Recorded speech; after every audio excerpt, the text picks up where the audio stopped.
Welcome back to What It's Really Like to Be an Entrepreneur. I'm Vincent Lanci, speaker and author of the book Left for Dead, A Story of Redemption. Want to know what it's really like to be an entrepreneur? Well, you came to the right place. Whether you're already an entrepreneur, are looking to start your journey tomorrow, or are someone who just needs a little extra motivation to get through the day, this is the perfect podcast for you. This is the place where you'll learn exactly what it's like in the world of entrepreneurship and hear authentic stories of entrepreneurs grinding on each episode. My goal for this podcast is to help you realize that giving up is never an option. If you missed last week's episode, be sure to download it after you tune in today. Before I introduce my guest, I'll share an entrepreneurial story again to inspire you all. This episode will be Kevin Plank. Here's a few highlights I jotted down while I read the story. He's the CEO of the very popular fitness apparel brand Under Armour, and he was on the verge of becoming broke when he started selling his clothing line. He was the captain of the University of Maryland football team and noticed that his compression shorts would stay dry even during practice. He used the same type of material to create a moisture-wickening apparel. As a college kid, he saved $20,000 from grinding and selling t-shirts at concerts. Then he went into nearly $40,000 of credit card debt spread out across 5 cards.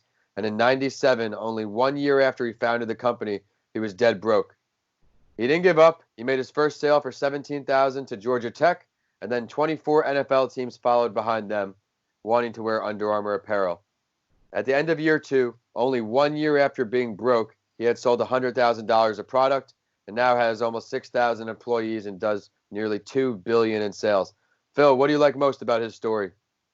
Well, honestly, it sounds a little like my story in the beginning. College guy, trying to just start a business, doing whatever it takes to make it work. So it's pretty humbling to see how far he's came and, starting with nothing and getting himself to where he is today. So, I can definitely relate to some capacity, Absolutely. That voice you just heard is the sound of today's guest. My guest today is Phil Gilchrist. Phil, thanks for coming on the show. Why don't you go ahead and share your story and then touch on what you're working on today before we hop into the questions? Absolutely, Ben. Well, thanks again for having me here. My name is Phil Gilchrist, resident here in Tampa, Florida, born and raised in New Jersey, and I graduated from the University of Tampa in 2012, and I started my business right out of school. So I own a personal training company based out of South Tampa, and we do training for general health clientele, mostly hockey players. And we're also a training company for a swimming academy here local. So basically anywhere in Tampa, as far as hockey training and just general fitness, that's what we're doing now. Absolutely. Thanks for sharing. I'm looking forward to sharing your journey over the Big Five. Each episode, Phil, my guest and I go over these questions to help the listeners learn what it's really like to be an entrepreneur. You ready to go? Let's do it. When did you first realize that you weren't happy with what you were doing, or that you just needed a change where you needed to become an entrepreneur? Well, funny story. So, I always had the entrepreneurial mindset, but, when I graduated the University of Tampa, I felt, I was pretty educated as far as, everything is as far as training.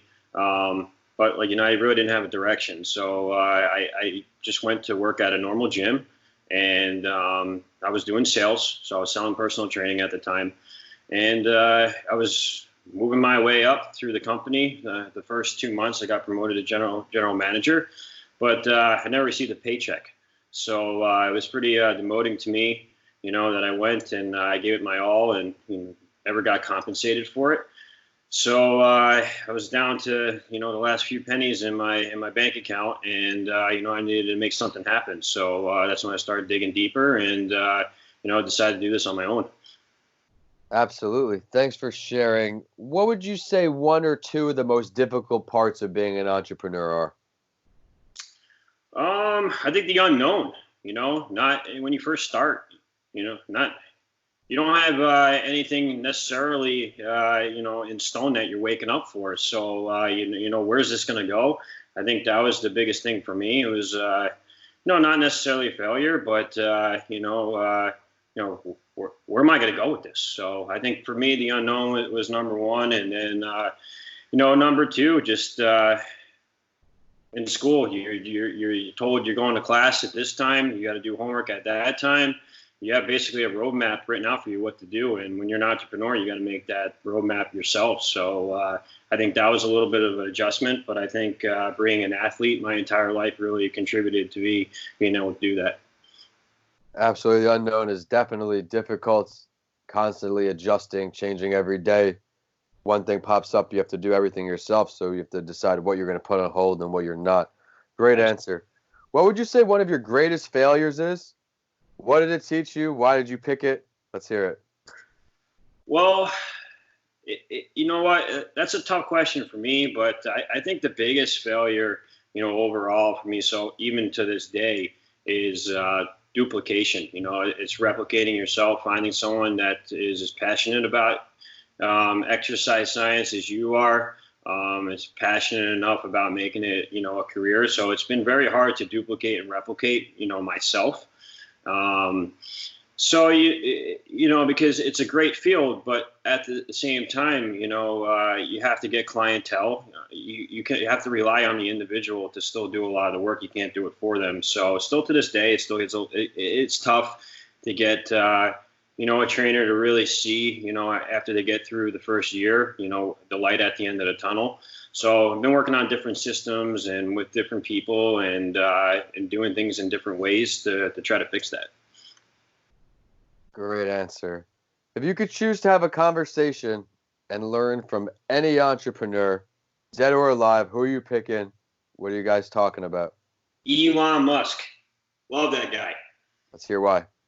Well, when you look at his story, he's kind of reinventing, he's a real guru in the car industry. He's, his line is far different than any other line out there. So, from the different technology advancements, I just think it's tremendous to be able to go and get away from whatever all the other companies are doing and, make your own niche. And obviously it's easier said than done, but I really think for a guy like that to kind of go out of the uncomfort zone, to me is very, very impressive. Disrupting the market, something similar to Amazon, obviously different at the same time, but just coming there and just groundbreaking everything. You hear Elon Musk in the news all the time now. That's right. He deserves it. Absolutely. Where do you see yourself and your entrepreneurial endeavors in the future, Phil? Let's start at 1 year, and then we'll go ahead and jump to 5 years. 1 year from today, we're recording this on New Year's Eve right now. So a year from today, all right. What are you hoping for 1 year out?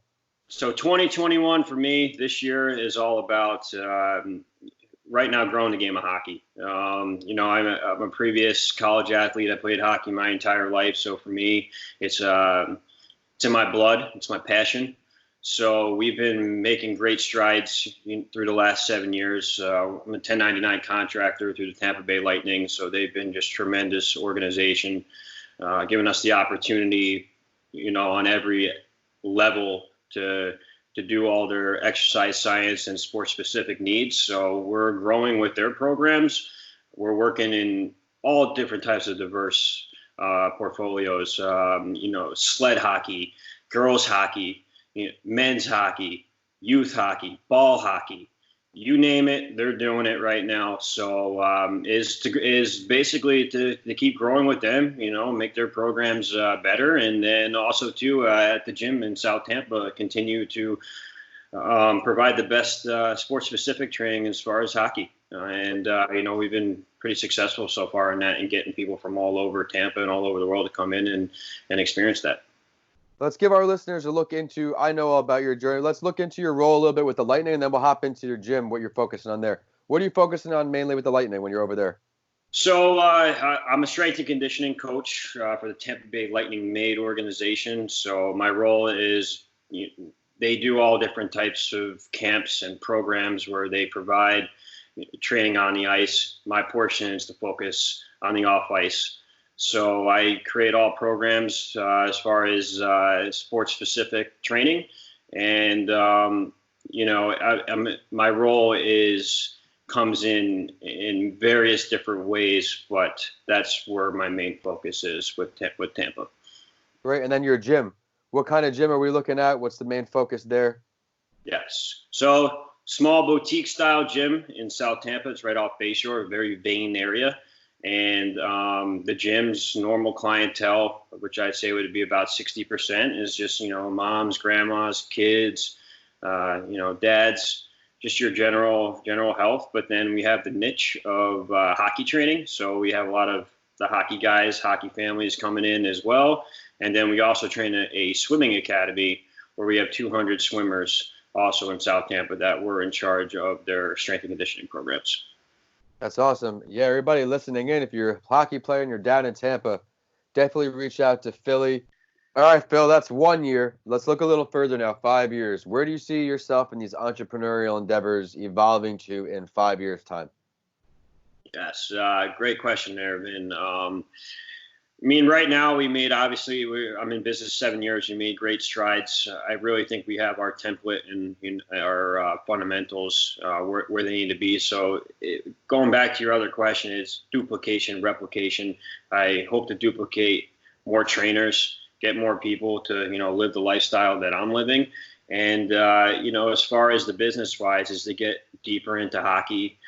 Going more over to the European countries. I've been working with a organization out of Switzerland the last 2 years. So, we've had tremendous feedback. It's been a great experience. And I think that's going to be the next step for us, is showing different Euro cities and countries the North American way on how we train. And because a lot of the guys are starting to go over now to make careers in Europe. If they can't stay in the NHL, or you actually make more money in those leagues than playing in the minor leagues out here. So it's became a landing spot for, a lot of players. So I think it's going to be a market that we're going to be tapping into, pretty closely. I'm very interested and intrigued, ready to follow that journey. I'm very happy for you, because once you go international, who knows which doors are going to open up. Absolutely, man. Phil, thanks for coming on today. I know our listeners are going to see a lot of value in your episode and the journey you took, especially those hockey guys out there. It's time for the last word. Is there something you want to share with everybody listening in today that we didn't get to touch on yet? Yeah. So for me, my advice to anybody out there, you have a dream. Sometimes the dream doesn't work out in a certain way, but you can live it in a different way. For me, obviously, when I was growing up, it was going to the NHL. And as time went on, you realize it's not realistic. So you find another way to get there. And for me now, it's training, the guys, and, showing them where I went wrong, and where technology has advanced, and just helping them in the way to become better players. And, now we're doing some NHL events. So it's you get a pretty cool experience. So, if you don't make it there, just keep pushing. There's another way. Phil, thanks for that advice with the last word. Go ahead and share your social media so everybody listening in can follow you, request your services, things like that. Absolutely. So you can get me on Instagram. It's an old name. I keep it original. Philly Fresh, PHILYFR with the 3 SH. So the email will be shorefit, SHOREFIT.ST, as in South Tampa, @gmail.com. Catch him on Instagram at phillyfresh with a 3, or email him at shorefit.st@gmail.com. Follow the show on Instagram at your favorite morning podcast, or on Twitter at PodcastsByLanci. I'm at Vincent A. Lanci on all social media, as well as YouTube, and my website is vincentalanci.com. Make sure to check out my book, Left for Dead, A Story of Redemption, on Amazon now. DM me or tag me. Let me know what you think. If you enjoyed today's episode, please continue listening and rate What It's Really Like to Be an Entrepreneur 5 stars. I work really hard to find value-delivering stories for you on each episode. As always, I'll follow the last word and the show with a quote that inspired me, and I know it will for you too. Sometimes we're tested not to show our weaknesses, but to discover our strengths. Thanks for listening, and I'll see you on the next episode of What It's Really Like to Be an Entrepreneur.